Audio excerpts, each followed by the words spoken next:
Falling into poverty because of her ex-husband, a nurse reluctantly agreed to care for a dying rich man. But overhearing a conversation between his wife and the doctor, Agata Arias worked as a nurse in a clinic. Her husband, Adrian, was a good person but suffered from a gambling addiction. They lived in a two-room apartment bought on a mortgage. The family had two children, 6-year-old twins Esmeralda and Augustin, who needed to be fed and clothed. Agata did her best to provide everything necessary for her family, but her nurse's salary wasn't enough to cover all the bills and accumulated debts. Adrian continued to gamble, ignoring his wife's pleas and tears, as well as their massive debts. Every day, Agata tried to guide her husband onto the right path, but always without success.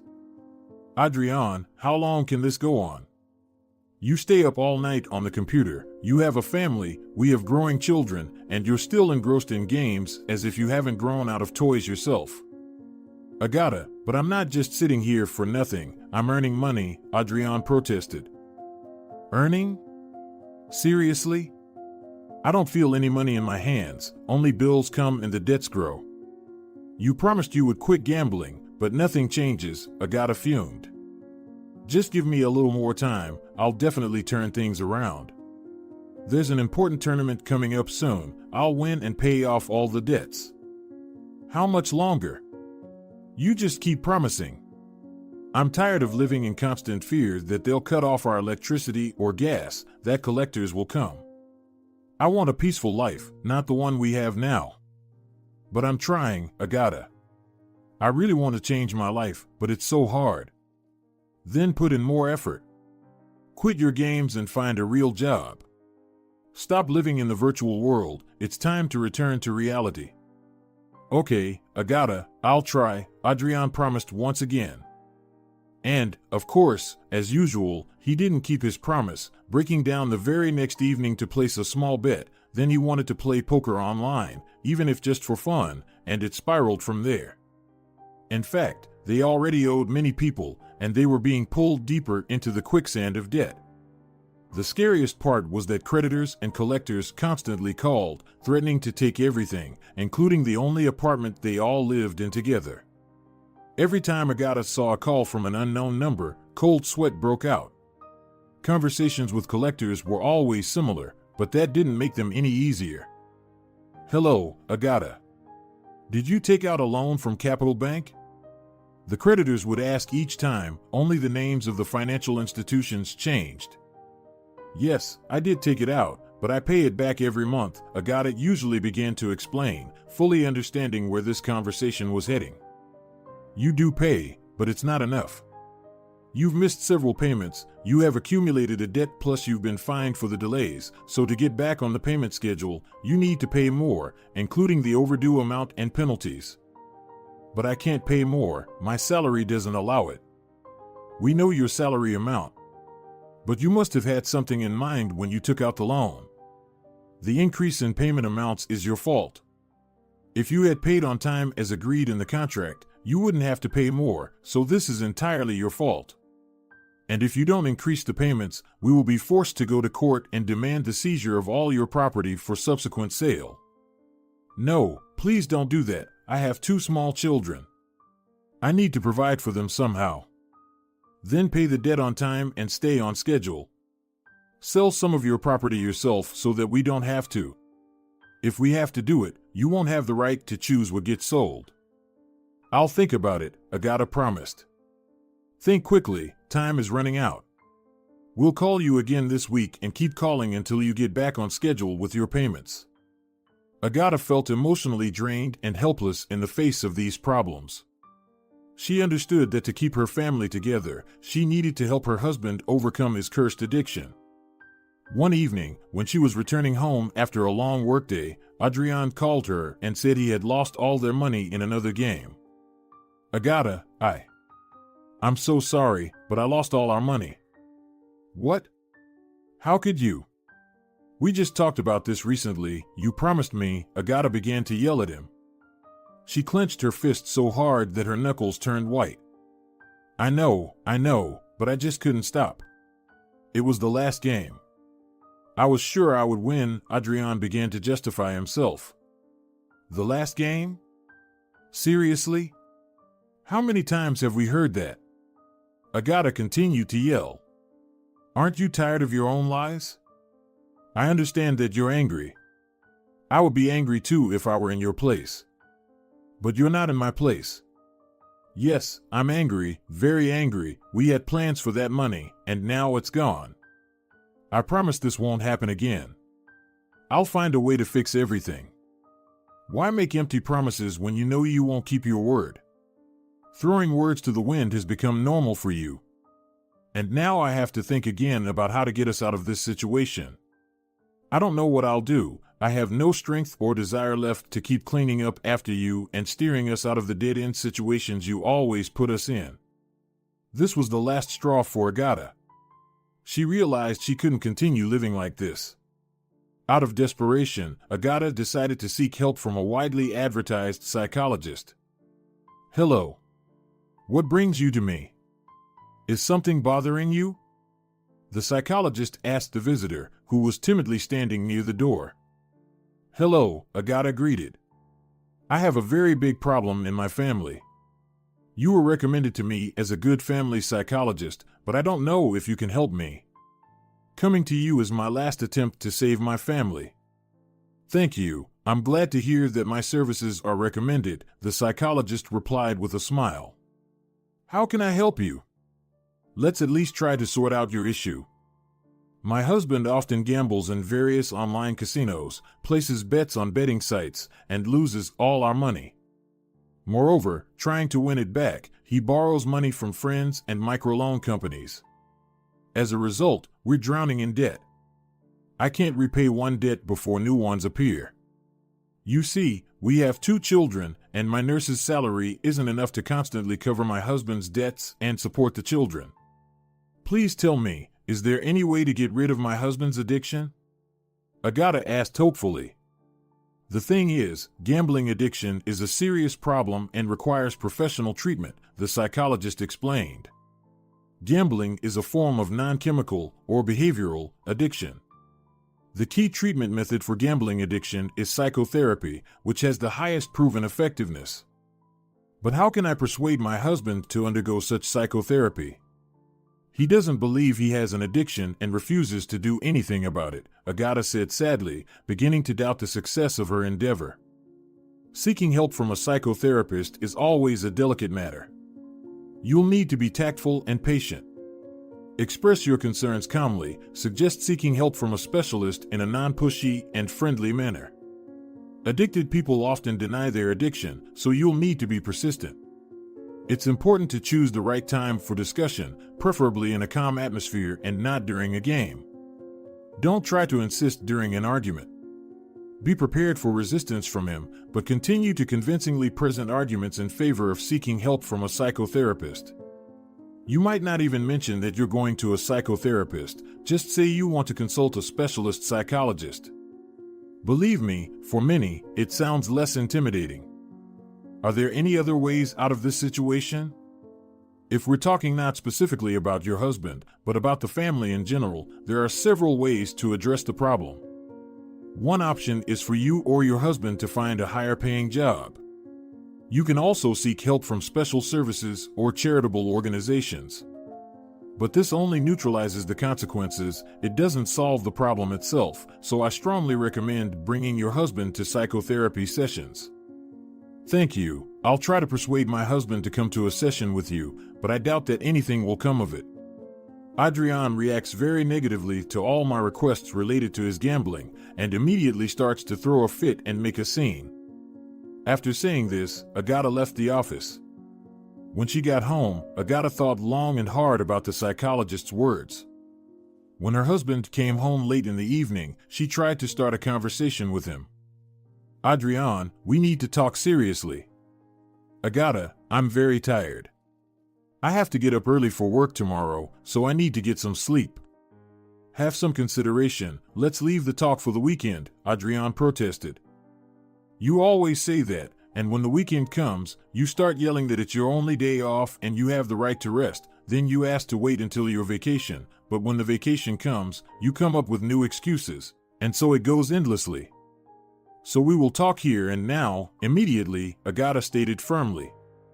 You're never satisfied with anything, you always nag and buzz in my ear like an annoying fly, her husband shouted, losing his temper. What else am I supposed to do?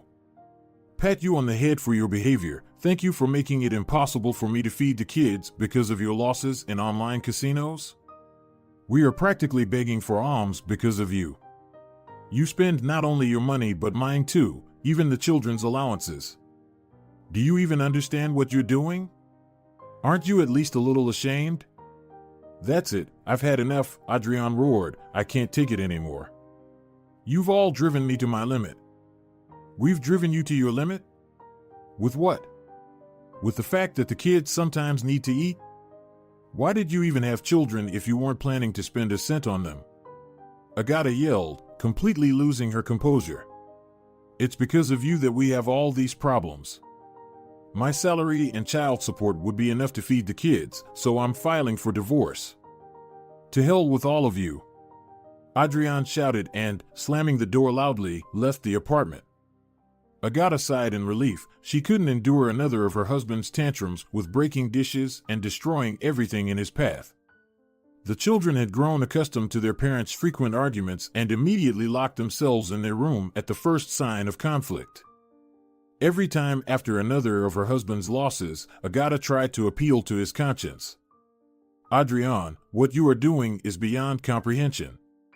I can't watch you continue to waste our money on online casinos and betting sites. This has long been a serious problem. Oh, Agata, don't be such a nag, it's just entertainment.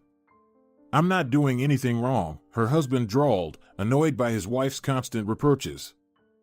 Entertainment? Adrian, we are barely making ends meet, and you keep wasting money on these foolish games, Agata snapped. We have more important things that need money. 2 children to feed, clothe, and shoe, and daycare isn't free.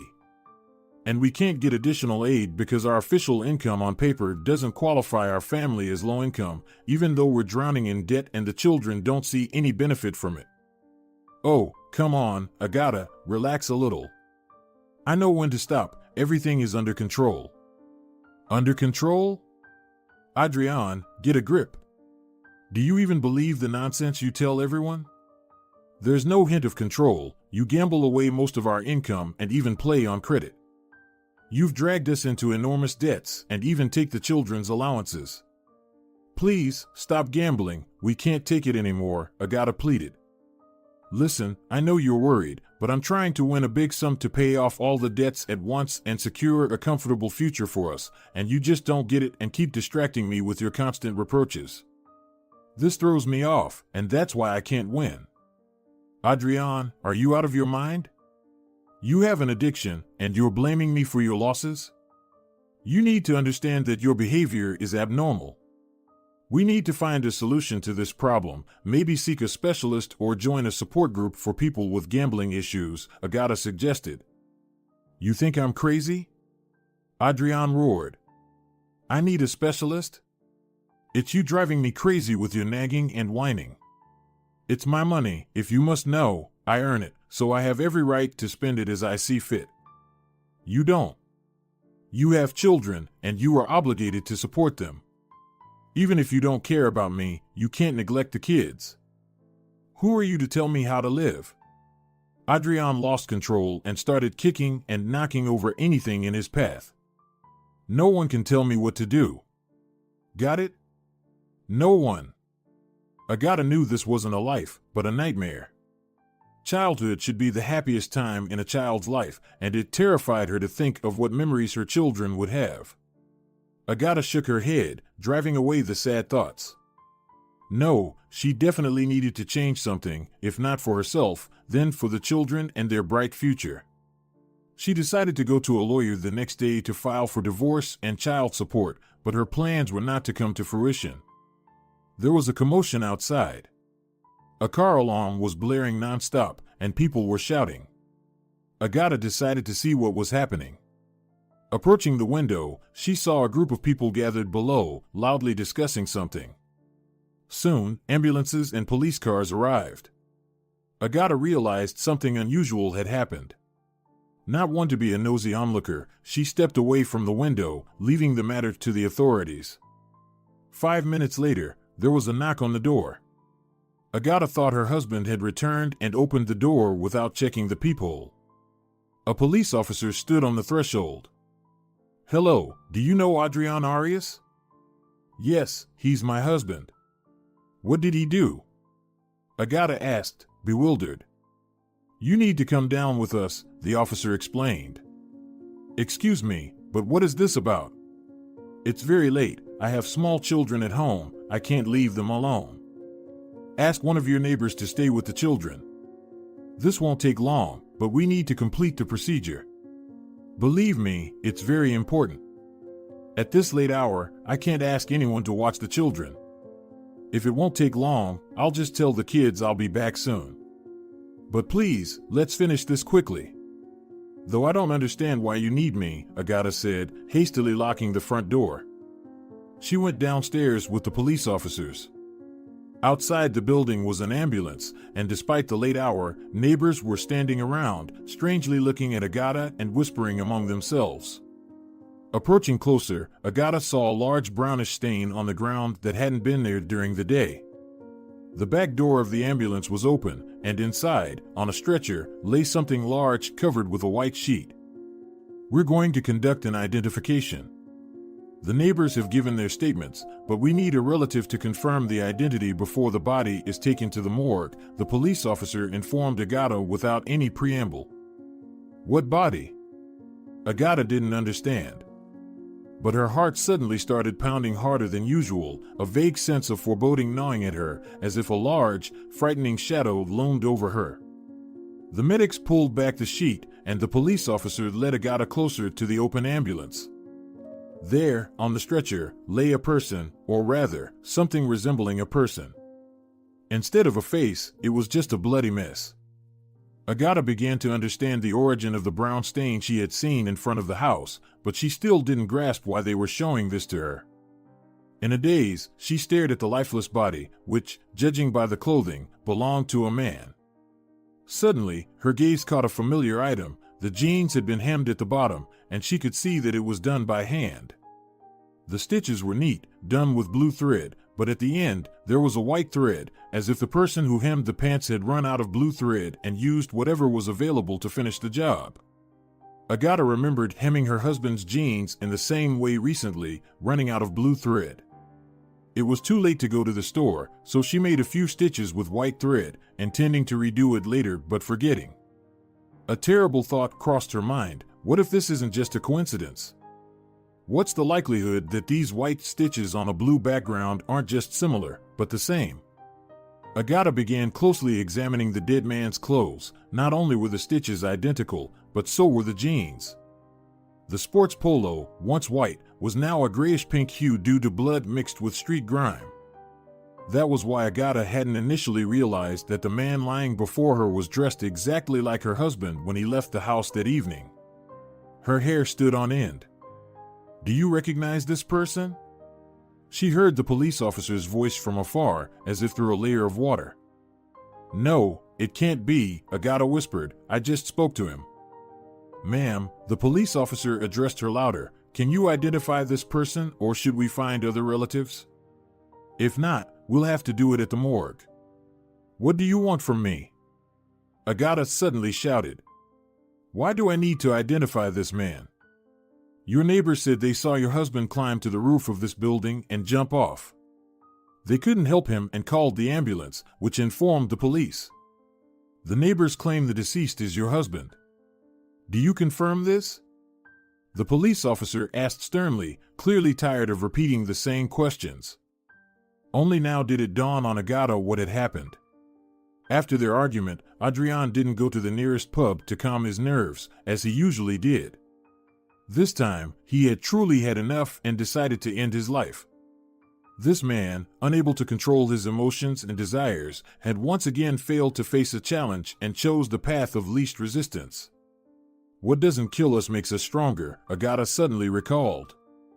"Ma'am, you're holding us and the medics up," The police officer began to lose patience. They still have to take the body to the morgue. If you can't or won't identify this person, just say so and don't waste our time. For the last time, do you recognize this deceased man or not? I can't say for sure because I can't see the face, but the clothes look very similar to what my husband was wearing when he left the house tonight, Agata replied in a broken voice. All right, if no relatives can identify him, we'll have to conduct a genetic examination for identification. Please sign here. These are your statements. Without reading, Agata signed the paper the police officer handed her. The ambulance and police left, and the neighbors dispersed, unwilling to approach the widow after what they had heard. Offering condolences to someone unsure if the deceased was indeed her husband would be at least strange. Agata was left alone on the dimly lit street. The wind tugged at her hastily tied back hair. Stray strands fell on her face and into her eyes. Agata didn't try to brush them away because her body suddenly felt limp and unresponsive. Only now did she realize she was alone with two small children. Her husband, flawed as he was, had at least given the semblance of support in the family, but now she didn't even have that formal checkmark of a marriage certificate. And the children? How would she tell them their father would never return? Agata decided not to tell them for now. They were too young to handle such news calmly. She needed to think about the best way to handle the situation to soften the blow. But the shocks and blows of fate didn't end there.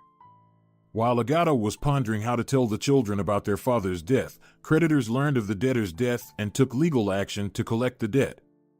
Hello. Is this Agata Arias? I am an employee of Absolute Bank. I'm calling to inform you that we are forced to go to court to recover your husband's debt from you as his primary heir. Additionally, we will request that part of the debt be recognized as yours, as debts are also considered joint property. But I haven't yet inherited anything and I didn't consent to my husband's numerous loans. On the contrary, I was categorically against it. Agata tried to explain her situation to the caller. But you did use these borrowed funds, didn't you? Didn't your husband spend them on family needs? No, my husband was a gambler and took loans to cover his losses and place new bets. I understand you, but unfortunately, we cannot cancel the filing of the lawsuit. We will be forwarding your case to court.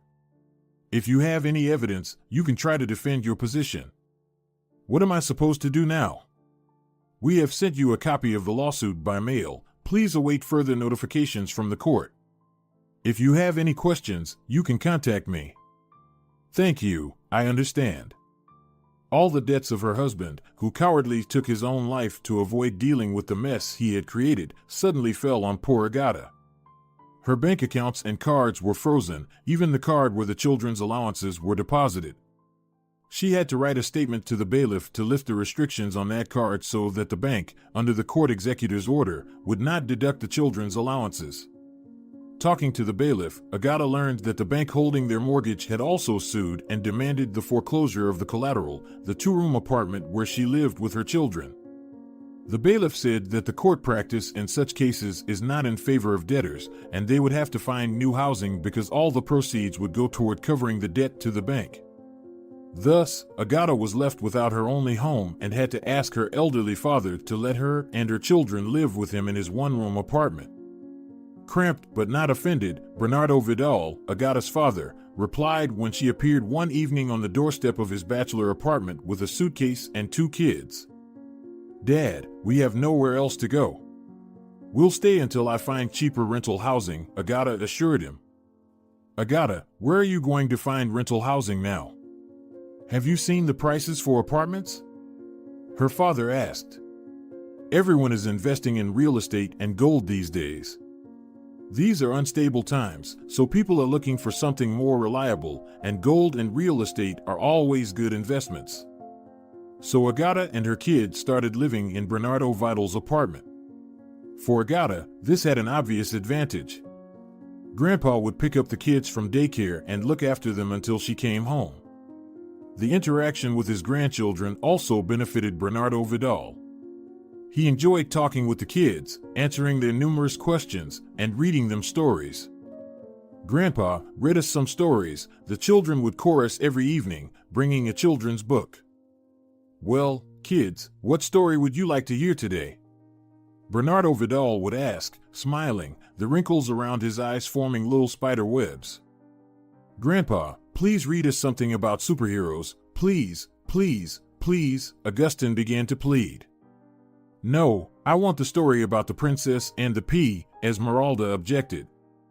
You and your princesses all the time, they are so boring. Let's have superheroes, Augustine protested. No, it will be princesses, Esmeralda continued stubbornly, frowning. Okay, kids, don't argue. You'll get both superheroes and princesses in one story. Their grandpa tried to reconcile them. That's impossible, Augustine objected. Superheroes don't get along with princesses because they are annoying and always wear those inconvenient puffy dresses, while superheroes are always saving everyone and running or flying around in their special suits. There's one story where a princess, a knight, and superheroes all come together, Bernardo Vidal said with a satisfied grin. Shall I tell it? Yes, the kids shouted, anticipating another amazing story. So, Grandpa began. A miller left his 3 sons a mill, a donkey, and a cat. The eldest got the mill, the middle one got the donkey, and the youngest got the cat. The youngest brother was very unhappy with his meager inheritance. Where are the superheroes and princesses? Augustine objected. This is just a zoo. Listen carefully and don't interrupt, Bernardo Vidal said reproachfully. Trust me, in the end, you'll see the princess and the superhero, because heroes don't always have to be people. And if I keep answering your questions, you might lose track of the story and never understand who the real superhero is. The children liked living with Grandpa because he spent all his free time with them, whereas before, they just had to sit in their room and try not to get in their father's way. Agata was grateful to her father for his help and support. To deal with the financial difficulties, Agata took on extra night shifts at a private clinic. Soon, a severely ill patient was admitted. He was placed in the palliative care unit, where terminally ill patients stay. Agata came to give IVs and injections. Unlike the other hospice residents, the new patient, Bruno Garcia, was always surprisingly cheerful and exuded positivity despite his dire diagnosis, which in his case was more of a death sentence than a hope for a suitable therapy.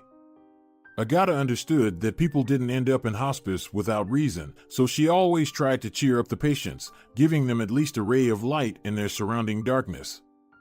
Today, as she entered the room, the first thing she did was adjust the curtains to let in the gentle sunlight. Agata knew from her own experience that a lack of sunlight only worsened a person's condition. Agata is here, bringing light with her, Bruno Garcia greeted her jokingly. Oh, Bruno Garcia, I just adjusted the curtains, she replied with a smile. Agata, how many times have I asked you to just call me Bruno? The patient noted with slight offense. Agata was amazed by this man who, despite his incurable illness, remained optimistic, always joked, and was kind to everyone around him. This elicited respect and endeared him to others. Bruno, how do you manage to stay so cheerful and kind despite the cruel fate that has treated you so harshly? Agata asked him one day. Agata, life is too short to waste on grudges and quarrels, Garcia replied. For the first time during his stay in the hospice, Agata heard a hint of sadness in his voice. Do you really never hold grudges against anyone? Agata was surprised. Forgiveness is the key to happiness and freedom from negative emotions. If you hold a grudge against those who hurt you, those stones on your soul will weigh you down, making it hard to live a happy life. They'll press you down to the ground and prevent you from straightening your shoulders and lifting your head to see how beautiful this world is. People who hold grudges carry stones in their hearts and boulders on their backs. Why should I carry stones? I have enough problems without them, so I walk light, Bruno explained. Only you can explain something complicated so simply, Agata declared with admiration. Soon, Agata realized that despite the age difference, Bruno Garcia evoked incredible sympathy in her. He was full of life wisdom and possessed an inner strength and charm that made him attractive even in his current physical state. A strong friendship developed between them. After a while, both understood that they wanted more from their relationship, but fate had other plans. Agata was in total despair. She knew that the man of her dreams was now living his last days. "Agata, I would give anything to have met you at least 5 years ago," Bruno once said. "I would have sacrificed anything for 5 years of happy life with you. Then, I wouldn't mind dying now because I would have had 5 years of bliss ahead of me. As it is, it makes me doubly sad to leave this world." "Bruno, if you only knew the situation I'm in now," Agata said through her tears, clasping her hands in despair. "Oh, come on," Bruno tried to console her. "Why are you burying me alive? I'll live as long as God allows, but all these days will be ours, and no one can take them from us." "But what about your wife?" Agata asked in surprise. "That woman has long been a stranger to me," Bruno replied. "The only thing that binds us is the stamp in the passport, and believe me, only my current condition keeps me from divorcing her." However, Bruno's wife, Carolina, did not see it that way. She occasionally visited her husband, but only to maintain appearances and avoid gossip among mutual acquaintances. One day, when Carolina Garcia came for another visit, Agata was working her shift, collecting IVs in the hospice after procedures. As she passed the staff room, she heard a familiar voice. Listening closely, she recognized Carolina talking to one of the doctors. "Constancio Gomez, I'm not asking much of you. My husband is already 1 foot in the grave. He's suffering from severe pain. This is not a life, but a torture. Just ease his situation and speed up the process. Understand, I work as a pathologist at the local morgue, and I'll be the one handling your husband's body." "I'll have to give a conclusion about his death," the doctor objected. "This smells like more than one legal violation." "It's great that you'll be the one writing the death certificate," Carolina noted. "This means you can make it foolproof. I'll be the only close relative, and rest assured, I won't have any complaints against you. Quite the opposite, I'll be very grateful, and I know how to show gratitude." "It's not about gratitude," the doctor resisted less confidently. "There are moral principles, and I don't want to burden my conscience with such a sin." "Oh, save those philosophies for someone else," Carolina stated. "As if you're planning to go to heaven. Think about the present reality, not the uncertain afterlife. In this life, living by principles won't feed you. So, stop fooling around. I'm not asking you to rob a bank, just switch the prescribed painkillers for a higher dose. I'm tired of waiting for my husband to die. I want to get the inheritance. This miser hoarded his gold all his life, constantly skimped on me, but he has loads of money, enough for you too." This way, Agata inadvertently learned that Bruno was actually very wealthy and that his wife was trying to have him killed by someone else's hands. She couldn't let this woman's evil plan succeed, so she headed straight to Garcia's room. "Bruno, I need to tell you something." "Please, take this seriously," Agata began, visibly upset. "Agata, what happened? Why are you so pale?" Bruno asked, concerned. "I just overheard a conversation between your wife and our pathologist. Carolina is plotting to have your pain medication dosage increased. Bruno, do you understand what this means? They want to kill you." "Well, we all die sooner or later, and I didn't come here for a vacation," Garcia replied, almost indifferently. "But your wife talked about inheritance. She wants to do this not out of good intentions, but to get your property faster. It's one thing when people want to ease the suffering of their loved ones, and quite another when they think about their personal gain. These are completely different things," Agata said indignantly. "Yes, the situation is certainly unpleasant," Bruno said thoughtfully. "I didn't plan to die so quickly, especially now that you are in my life, so our wishes are clearly not aligned." "So, what are we going to do?" Agata asked him. "If the enemy has launched an attack, we need to take defensive measures. Better yet, we should develop a counterattack plan. Everything will be all right, Agata, I promise you." To ensure the medication wasn't tampered with, Agata took unpaid leave from the municipal hospital where she worked and temporarily switched to a daily schedule at the private clinic. From that point on, Agata came to the hospice every day and personally checked the medication delivery system for Garcia. Her leave was almost over, and she began to fear that the wrongdoers would implement their plan when she wasn't on duty. But fate wasn't on their side. One evening, Agata noticed the pathologist heading to the procedure room. Agata followed him and saw him switching ampoules, already prepared for the patient's 4 systems. The idea was that the nurse wouldn't check the pre-prepared ampoules and would simply use them to set up the system. Holding her breath, Agata stood outside the procedure room, hiding in a niche. As soon as the pathologist left the hospice, she went into the procedure room and replaced the ampoules with those prescribed for Garcia by the doctor. Agata personally administered the 4 to Bruno, deciding to oversee the entire process. "Bruno, it was supposed to happen today," Agata whispered as she approached Bruno's hospital bed. "The pathologist came and switched the ampoules, but I put everything back." "Thank you, Agata," Garcia thanked his savior, looking at her with love and tenderness. "What would I do without you?" After the 4 medication was finished, Bruno pretended to be dead. Agata disconnected all the systems and ran to the staff room to call the doctors, where the pathologist, seemingly casually, was also present, talking with the on-duty Dr. Daniel Delgado. "Arias, did you need something?" the on-duty doctor asked when she burst into the staff room with a frightened look. "A patient stopped showing signs of life after N4 with painkillers," she said, feigning fear. "Which patient?" Daniel Delgado asked. "From room 6, Garcia," Agata clarified. The doctor rushed to the room, followed by the pathologist, as if out of idle curiosity. Seeing the lifeless body of Garcia and knowing his diagnosis, Daniel Delgado didn't bother to check his vital signs and immediately ordered the body to be sent to the morgue. "Constancio Gomez, you arrived just in time," noted the on-duty doctor. "The patient is now your client." "Well, all your patients eventually become our clients," summarized the pathologist as he went to his department. The orderlies transported Garcia's body to the morgue on a gurney. Since it was the end of the workday, Constancio Gomez decided to postpone the autopsy until the morning to avoid showing undue haste. That night, Agata sneaked into the morgue. "Agata, I was afraid you wouldn't come, and I'd have to try to get out of here myself," exclaimed Bruno when he saw her. "Bruno, how could I leave you here among the dead, and in such cold?" Agata asked, slightly offended.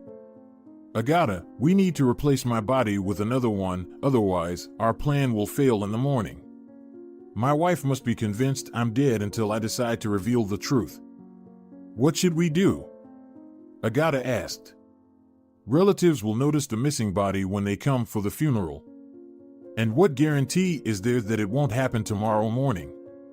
Then we will be exposed. Yes, using identified bodies is not an option. Agata, please check if there are any bodies here with tags missing names, only an assigned admission number." Agata began carefully examining the tags on the corpse's feet. It was an unpleasant task, but she knew that her beloved's life was at stake, and she was ready for anything for him. After examining nearly the entire room, Agata had almost given up hope of finding an unidentified body. Fortunately, she finally found a suitable one. Moreover, it was near the table where Garcia lay. Agata had thoughtfully brought a wheelchair for Bruno. She moved the unidentified body to the needed table. Together, they struggled to replace Bruno with the unidentified body, transferring Garcia's tag to it, and Agata took the other tag with her just in case. Then she seated Bruno in the wheelchair and wheeled him out of the hospital complex. They took a taxi waiting at the bus stop near the square, prearranged by Agata. She took Bruno to another clinic with a palliative care unit where her friend worked. "Hello, Christiana," Agata greeted her former colleague. "This is the patient who needs palliative care, and there's no one to look after him. We will pay, but a bit later. We had an unpleasant situation, Bruno will sort it out, and then the payment will be made. Please, don't worry about that." "Hi, Agata." "No worries, we can register him later and send the bill after services are provided, so everything is fine," Christiana replied. "Bruno, I'll visit you every day after work, but now I have to go." You know, I have 2 little children, and my father is probably worried too, Agata began to explain. Agata, I understand perfectly. Go to your kids. I'm sure I'll be in good hands, Garcia replied, winking at Christiana. The next morning, Carolina rushed to the clinic as soon as it opened. She had already been informed about her husband's death and wanted to get the death certificate from the morgue as quickly as possible to start the inheritance process. After obtaining the certificate, she visited the pathologist to deliver the promised gratitude. Constancio Gomez, hello. Please accept my sincere gratitude for the excellent work, Carolina greeted, smiling sycophantically, and, lifting one of the papers on the pathologist's desk, she slipped a heavy envelope under it, carefully covering it with the sheet. Hello. I hope you are grateful enough for such a delicate matter, the pathologist noted. I wouldn't want to risk it all for a simple thank you. You can check the thank you note and see for yourself the extent of my generosity, Carolina laughed. And from my side, I hope I won't have any problems later and won't regret my generosity. Everything is done perfectly, Constancio Gomez assured her. The document is official, registered in our system, and appears in the database. If anyone wants to check, they will see everything is in order. And I recommend you cremate the body so that if any questions arise later, nothing can be rechecked. See, you can do excellent work when you want to. I will take your recommendations into account. Thank you again. Goodbye. I hope we don't cross paths again. It would be better for both of us if people think we don't know each other personally. Following the orders of the inconsolable widow, the body left in the morgue was cremated.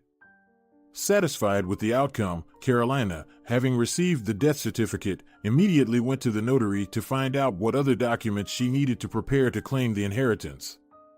Elena dies. Hello. My husband died recently, and I am the sole heir. I came to find out what documents I need to prepare to claim the inheritance. Hello. First, I need to see the original death certificate and documents confirming your relationship with the deceased. We also need to establish the last place of residence of the deceased. Do you have the death certificate with you? I haven't received it yet, but I have a death notice. Will that suffice? Carolina clarified. After all, I am the only heir. No, the death notice only confirms the biological fact of death, the notary replied with slight irritation. Legally, you need the death certificate. This document is essential for the inheritance process. Without it, you cannot claim the inheritance. Additionally, the absence of other heirs must be verified. This initiates an inheritance case, within which special procedures are conducted. And how long will that take? Carolina asked disappointedly. Generally, the certificate of inheritance rights is issued no earlier than 6 months after the death of the deceased. It can be issued earlier if there is reliable evidence that there are no other heirs entitled to the inheritance or a part of it besides those who have applied for the certificate, the notary replied. Do you have such reliable confirmations of the absence of other heirs?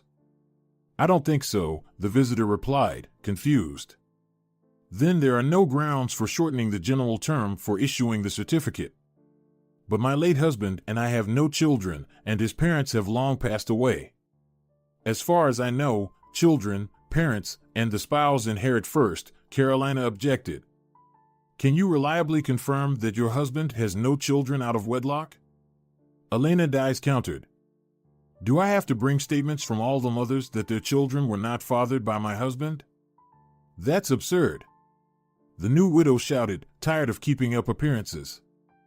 It's even more absurd to claim an inheritance prematurely, without waiting for the death of the inheritor, declared a new visitor who abruptly interrupted the conversation from the doorway. Carolina momentarily thought she was having auditory hallucinations, as she could swear the voice of the tactless individual rudely intruding into her conversation with the notary sounded very much like her deceased husband's. Garcia turned around, hoping to dispel her doubts, and froze in horror. In the doorway, sitting majestically in a wheelchair, was her resurrected husband. Although Carolina was not a true believer, she instinctively crossed herself just in case. This can't be, she exclaimed in shock. You're dead. I saw them cremate you myself. Well, who knows what you might have imagined, dear wife, Bruno Garcia replied, smiling. You've always had a knack for mistaking wishes for reality. But I have a death notice for you, Carolina countered. Did I imagine that too? And how you managed to get a fake death certificate to illegally claim my property is something you'll explain to the investigator later, Bruno declared unequivocally. But don't worry, I won't file a police report if you don't make a fuss and agree to my terms for the divorce. So, if you behave, you won't have to expect a summons. You faked your death? How did you manage to fool the doctors? Carolina screamed. So that's all you care about right now? Bruno replied with a smirk. Sorry for not meeting your expectations and overdosing on narcotic medications as planned with the pathologist. Oh, sorry, did I say that out loud? I guess I have to reveal everything now. Your little secret is no longer hidden from anyone, and with one call, law enforcement officers will start questioning witnesses and your accomplice. The report is prepared and is with a friend of mine in the police. He'll hold on to it for now, but if anything goes wrong, he'll move forward with it. You're bluffing. You have no witnesses, and you'll never prove I was involved in anything, Carolina yelled, her face turning red with anger. I was told you died, which isn't surprising given your diagnosis. I gave permission for the cremation and received the death certificate. That's all. Whatever mix-up happened with the doctors is not my problem. They'll blame it on a medical error. Keep comforting yourself with those hopes, no one's stopping you. But you can forget about my property because I'm divorcing you. And since we had a prenuptial agreement, you'll only get your personal belongings after the divorce. Forget about the jewelry, fur coats, and other luxury items bought with my money. I have documents proving they were purchased with my funds. And you were unemployed during this time, without any objective reasons, so you didn't contribute to our joint property. But if you behave, I might give you something, Bruno concluded. I won't let this go, Carolina shrieked. You'll see, I'll hire the best lawyer, and he'll take everything from you. Go ahead, hire one. You'll need a good lawyer, especially for a criminal case, so I suggest you start looking now, Bruno taunted her. Time is ticking. These might be your last hours of freedom. So, should I call my friend, or will you agree to the divorce on my terms? Carolina quickly realized that having a fake death certificate in her possession complicated her situation. If the authorities questioned the pathologist who issued the certificate, he wouldn't take the fall alone and would expose her. The odds were against her, so she had no choice but to agree to her husband's terms. Better to leave with some property than end up with nothing and a criminal record in her old age. Fine, I agree. But please, at least leave me a one-room apartment in memory of our past days, Carolina pleaded. I'm in a good mood today, so I'm not throwing you out on the street, though you deserve it, Bruno said with reproach. I'll leave you one of the one-bedroom apartments I rent out, but I'll choose which one myself. Immediately after talking with her resurrected husband, Carolina rushed to the pathologist who issued the death certificate. She burst into his office without any ceremony and started voicing her complaints. Where did you get your diploma? From a subway station. And good health to you, Constancio Gomez responded, shocked by her behavior. Maybe you could explain what's going on before you start questioning my credentials. If you had a real diploma, you could tell the difference between a dead person and a living one, Carolina shouted angrily. No one has ever complained before, the pathologist muttered, confused. Well, congratulations on your first. You gave me a death certificate for my husband, assured me he was dead, but he's very much alive. Listen, lady, even if we made a mistake declaring death, your husband was later autopsied and then cremated. After all those procedures, people usually don't survive. At least, that's what we were taught in university and residency, so your husband is definitely dead. I don't understand your complaint. I just came from the notary's office, where my husband also showed up. Yes, the one who survived autopsy and cremation. He ruined my plans to inherit and now wants to divorce me because he somehow learned about our painkiller scheme. Are you sure you spoke with your husband? Constancio Gomez cautiously asked. Who else would I have been talking to? Carolina shouted even louder. Well, I don't know, the pathologist shrugged. It's a stressful situation, and not everyone can handle it well. Maybe your conscience is so troubled that your husband's spirit came to haunt you. Are you mocking me, or are you seriously spouting such nonsense? Carolina screeched. From a medical standpoint, this is called visual and auditory hallucinations, stated the pathologist. Did anyone else see your so-called deceased husband? Can anyone confirm your words? This all happened in the notary's office. At least 3 people besides me saw my husband, the notary, his assistant, and the secretary. Do you think we all had the same hallucination at the same time? That's quite possible in a case of mass psychosis, Constancio Gomez suggested. When was the last time you saw a psychiatrist? Carolina asked. With such assumptions and work quality, I don't understand how you are allowed to practice. Stop playing dumb, you didn't fulfill your part of the deal, so return the money I paid you. Fear God. What are you talking about? You paid for cremation services and related services at the rate approved by the municipal authorities. The service was performed in full according to the acceptance certificate. You had no complaints at that time. To hell with the rate. Carolina was seriously angry now. I'm talking about the gratitude. Return it immediately, I need that money for my divorce. I don't understand what you're talking about, the pathologist said, feigning surprise. You thanked me and said thank you. How do you propose I return that thank you? Take it back if you can, I don't mind. Are you pretending, or are you really that dumb? I'm talking about the gratitude in a large sum of money that you received in a white envelope for the work done, which turned out not to be done. Therefore, you don't deserve such gratitude. Once again, I don't know what you're talking about. I received no envelopes from you, and we had no agreement. If you believe we had a deal that I violated, go to court. But I strongly recommend getting a certificate from a psychiatrist first, you'll need it anyway. Now I must leave, I have pressing matters to attend to. You scoundrel, Carolina hissed through her teeth. How does the earth bear such people? Just like it bears you, the pathologist retorted and walked away. Fine, the world is round, we'll meet again somewhere, Carolina called after him.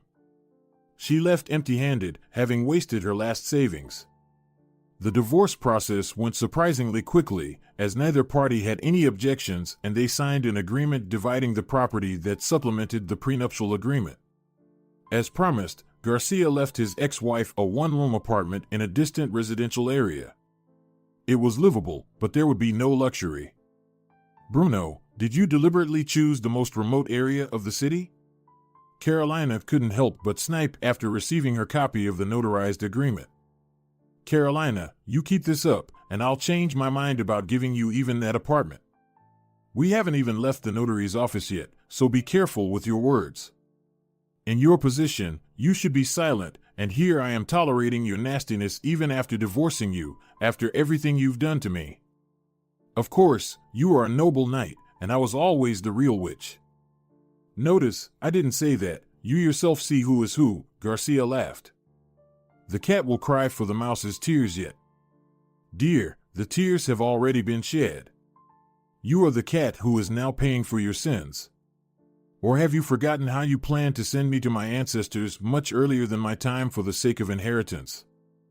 Carolina said nothing, just glared, her eyes narrowing with hatred. Bruno looked at her and didn't recognize the woman he once thought was his perfect match. Instead of the interesting girl, an embittered creature now looked at him, only partially resembling a human. Bruno thought there was something animalistic in her features, like a snarling jackal or a large rat. After completing the divorce and related procedures, Bruno decided to take perhaps the last desperate step in his life. Agata, marry me, he proposed to his beloved, who had been faithfully caring for him all this time. Bruno, I have feelings for you too, but this isn't right, Agata hesitated. What's not right about it? Bruno was surprised. We're both adults, capable, and free from other relationships. What's stopping us from formalizing our feelings legally? I can't do this. We don't know how much time you have left. You've just gotten divorced. Why do we need this now? You already know how I feel about you. Those are just excuses, Garcia cut in. I want to provide for the woman I met so late in life. Let me at least do that for you, since I can't promise we'll live long and happily. Bruno looked at Agata with puppy dog eyes, and she couldn't resist or say no to him. A week later, they were married. There was no white dress or celebration. They simply registered their marriage and celebrated with a romantic dinner. I've never been as happy in my life as I am now, Bruno shared his feelings with Agata. I'll be honest, I've met many women along the way, but they were all fleeting interests, and within a couple of weeks, I lost interest in them. What about your wife? Agata was surprised. We weren't married for long. We met at an event where mutual friends had invited us, Garcia began to recall. Carolina kept to herself, which caught my attention. I approached her to find out why she wasn't mingling with the others, and we started talking. At the time, it seemed like I could talk to her about anything. That's what I liked about her. It was only years later that I realized she had only a superficial knowledge of various subjects and skillfully used this information. But dig deeper, and she couldn't keep up and started talking nonsense. Why didn't you divorce her then? I don't know, Bruno replied sadly. While we were living together, I got used to her, and I didn't really want to change anything, plus I never found a suitable replacement until I met you. Let's not dwell on the sad stuff. You also have a sad history of past relationships, so we'll heal each other's emotional wounds. By the way, you should move your children in with me. It's not right for them to live separately from their mother, even if it's with their grandfather. They're shy. I don't know how they'll react, Agata said. But I'll try to introduce them to you first. Let's not put it off and do it tomorrow. How about that? Garcia asked with a smile.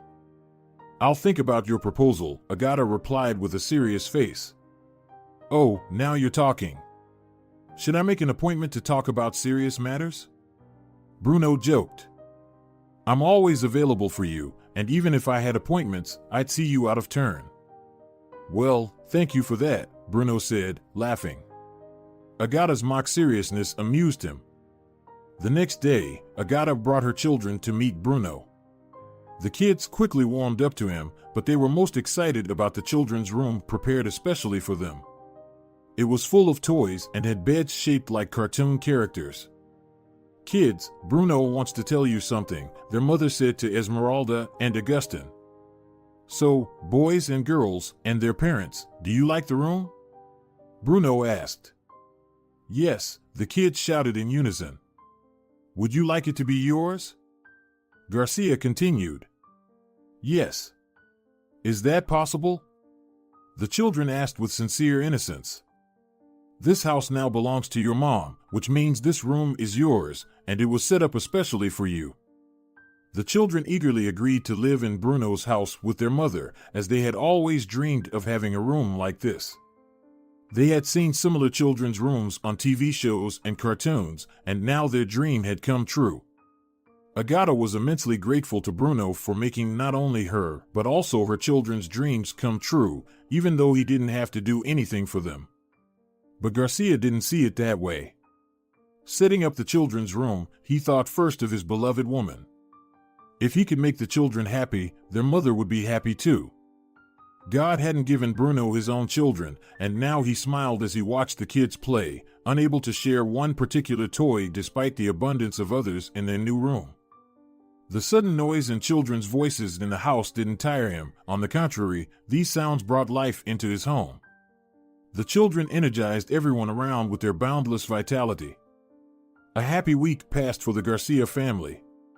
Nothing foretold trouble on this seemingly ordinary summer evening. Agata put the children to bed and came to their bedroom to give Bruno his nightly painkiller injection. Bruno was lying on the bed with his eyes closed, and Agata thought he had fallen asleep while waiting for her. She didn't want to wake him, but she feared he might jerk in his sleep when she tried to administer the medication through the catheter in his vein. So she gently touched his hand and called his name. "Bruno, wake up, dear. We need to give you your painkiller shot, and then you can sleep peacefully again." But Garcia didn't respond, even though he usually slept lightly. Bruno didn't wake up from her attempts to rouse him or from loud calls. Agata didn't want to believe her suspicions. She tried to ignore the creeping fear, but after several fruitless attempts to wake her husband, she decided to check his pulse. There was no heartbeat. Agata sank to the floor beside the bed because her legs could no longer support her. "It's over," she said bitterly out loud. What an injustice! He suffered so much, and he only got a pitiful week of happiness. Just 1 week. A lump formed in her throat, something inside her swelled and prevented her from breathing properly. Tears welled up in her eyes and salty drops streamed down her face.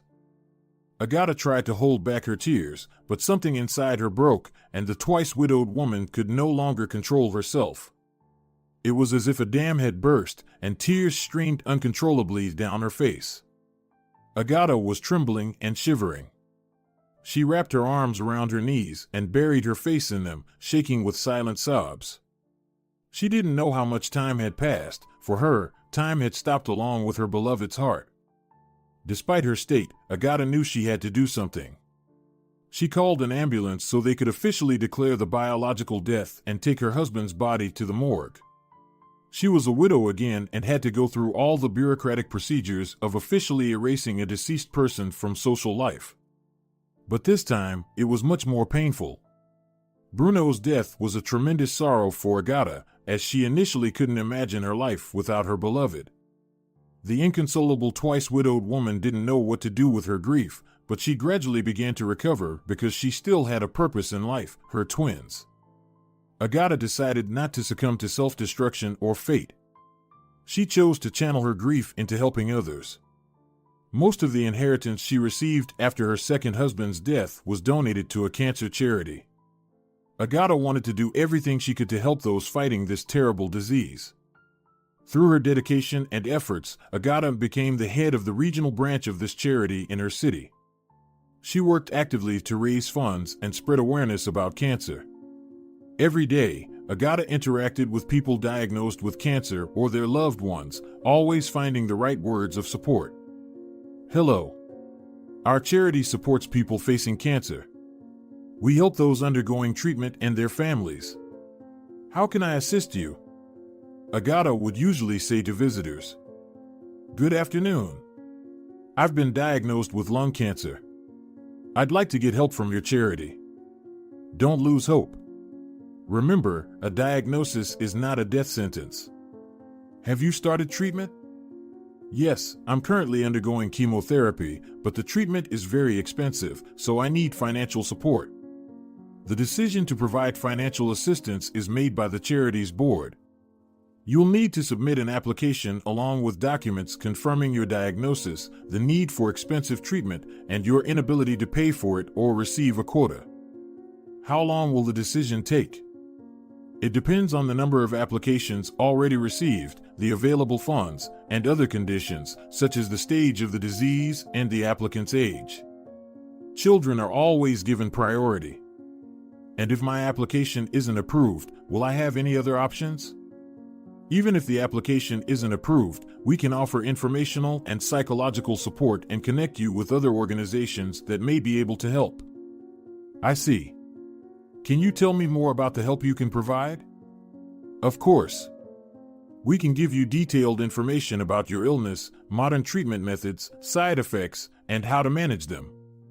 We also offer consultations with psychologists and specialists who can help you adapt to your new situation. Additionally, we can connect you with other organizations that can provide financial or other assistance.